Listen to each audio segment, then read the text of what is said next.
This is Joe narrating a PowerPoint in Social Studies. It's in the unit on Economics, Lesson 4, Labor and Consumer Issues.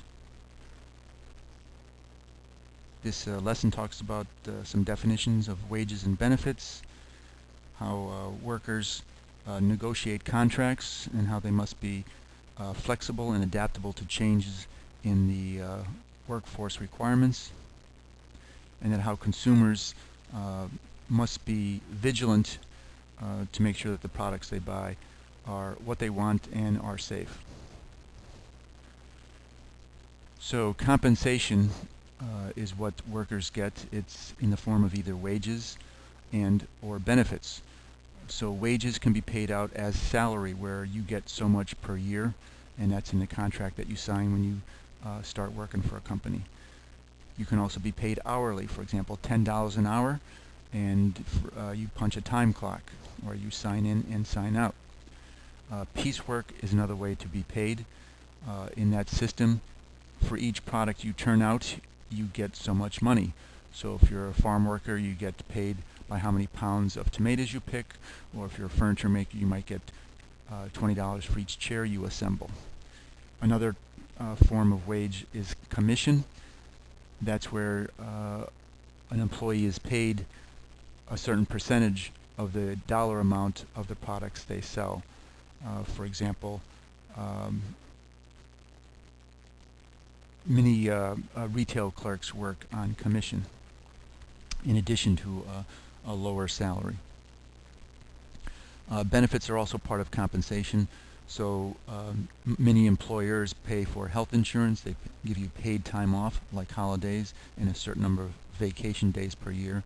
And some of them will even help you fund a retirement plan. So if you put money into a retirement plan, they might give you some money in addition to put into your retirement plan. So here's a sample earnings statement, or a paycheck.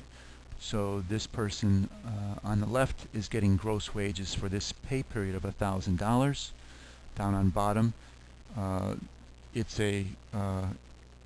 showing the amount of money earned over the year so far.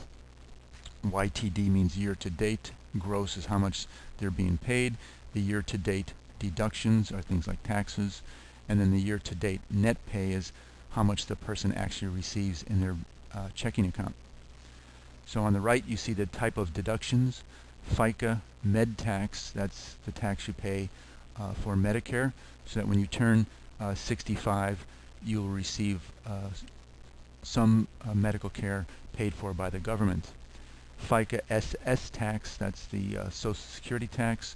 Again, when you turn anywhere from 62 to 70, you can get what amounts to a pension from the government in the form of a monthly check, based on how much you put into the system while you're working and how long you work. Fed tax is the taxes to the federal government. This person worked in California, so they have a California state tax, and an SDI is a state disability insurance. So if you are disabled, the state will give you a certain amount of money per month to help maintain your lifestyle. Most of us, when we are employed at a new business, we sign a contract with the compensation package spelled out, days off, things like that. Many businesses also have unions, so instead of each person negotiating separately for wages, compensation, and working conditions, the union as a whole will have representatives which bargains for those items. This is called collective bargaining. Basically, it's a group of people bargaining as one.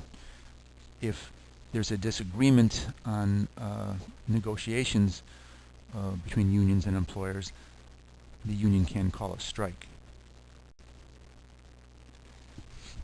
This is the United Auto Workers, or UAW.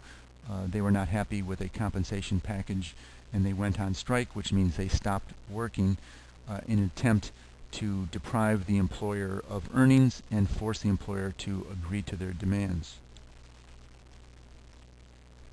Sometimes these strikes have turned violent. where there's a clash between the striking workers and the police forces sent in to block the strike.